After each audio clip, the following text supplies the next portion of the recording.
Hi YouTube, welcome to day 283. Today we're going to be talking about, uh, I got two films that I want to talk about today. First one being Batman Mask of Phantasm. Now this conversation and topic is come about because recently somebody asked me during my dental exam, which by the way, sad news, I have two cavities. Woot. They asked me if there was a movie or show that I would recommend for them to keep their younger niece and nephew, or nephews, whatever, children coming to the house. And they asked if I could recommend a show, and they were talking about K-pop Demon Hunters. And I was like, well, if it was me, I would do Mask of the Phantasm, Batman Mask of the Phantasm, which, by the way, whole great movie. Even as somebody who doesn't like sitting through like the somber notes of movies, who I literally do not like somber notes of movies. I am there for one thing only. I want to see Batman punch a mother in the face. But Mask of the Phantasm has enough action to satisfy me, as well as the first time you see it, the mystery of the entire thing is like such an amazing thing, and it gets you into like the Batman mythos enough for you to understand some things, but enough that it leaves you wanting to know a little bit more about the characters they introduce. Kind of a bad thing about it, they try to give the Joker the backstory, which, you know, it's either here or there, but for me, I personally liked it. The other movie that I would recommend for an older crowd, because I was thinking about it, the older crowd, if I was recommending a movie to get people into like comic books or something, like, hey, you want to watch this? There are two. If they want more live action, I would suggest the Batman, the new one that just came out, with God, what was his name? I don't know his name. I just remember him as the God, what I remember him as the the pretty boy vampire from Twilight. That's the movie's name.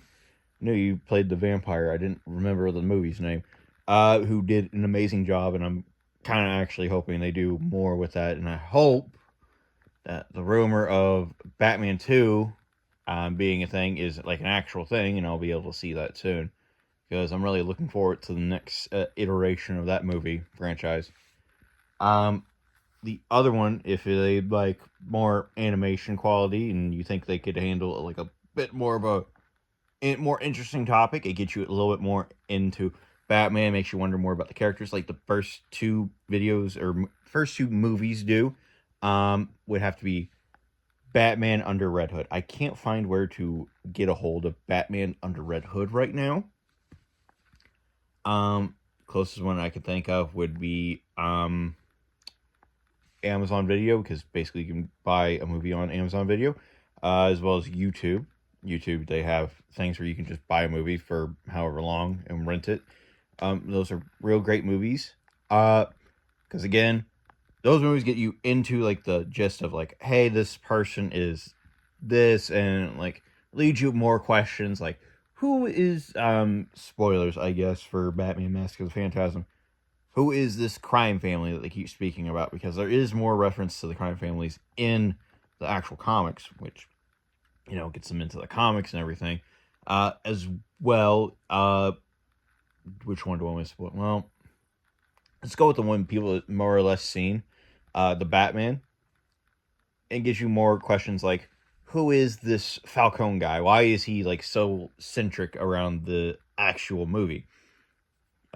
Which, by the way, Falcone is a long-standing villain in all Batman media, because it was originally the Falcones and I don't want to say Maroni, yeah, Maroni, I guess, Salvatore Maroni. I don't. Anyhow, Batman used to be a bunch of mobsters, and Batman was fighting the mob, and then they hired out to costume villains to do some of their things, and then the villains took over. Which, I guess, if I was going to recommend a two-parter that I'm not going to spoil because it's sets up everything quite nicely and tells a great story and is pretty close to the comics and how I like to see it, is Batman Long Halloween Part 1 and 2. Those are by far the best ones I've ever seen. Anyhow, your fun Batman fact for the day. We'll move on to the Green Lanterns for this fun fact.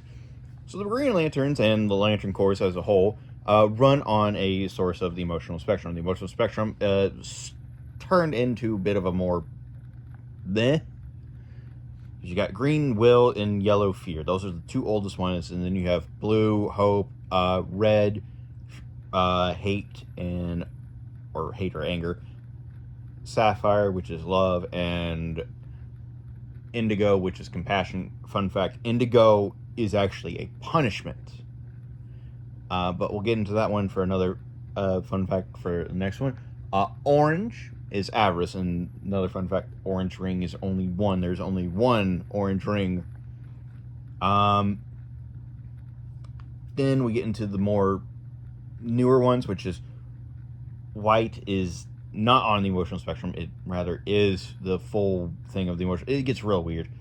White is just the life equation, essentially, is what they've said in comics, and that's kind of what I kind of feel like it should be because of the way it kind of got introduced and everything, as well as like the Black Lantern rings. Black Lantern rings is somewhat hinted at to be the anti-life equation, which, you know, they are undeath and they are bringing back people forcefully against their will. So that's very much a dark side thing, and that's why I personally subscribe that life is the that White Lantern's life equation, Black Lantern's anti-life equation.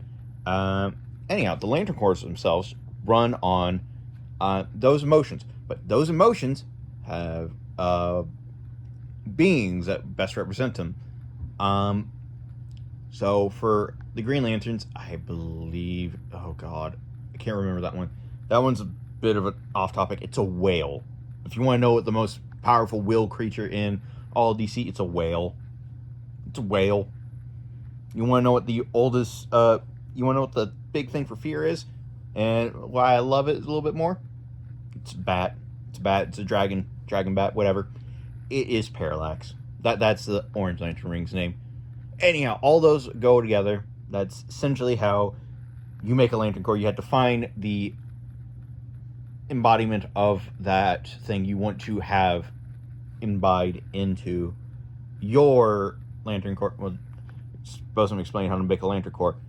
Theoretically, you find something on the emotional spectrum, you find its avatar, you put it in a battery, or you make a bargain with it, depending on how you actually do that. And then once you do that, you have to forge a ring, and then you make the battery, and then congratulations, you made your own Lantern Corps. Anyhow, in case you're wondering, yes, I do have one for superhero, I forget what it's called, but it's another tabletop game me and Ricky Curse play, and yes, I have made Lantern Stand-In, which kind of delve into a lot of how to actually make them, which is why I know how to make a lot of them. Anyhow, talk to you on the next one. Bye!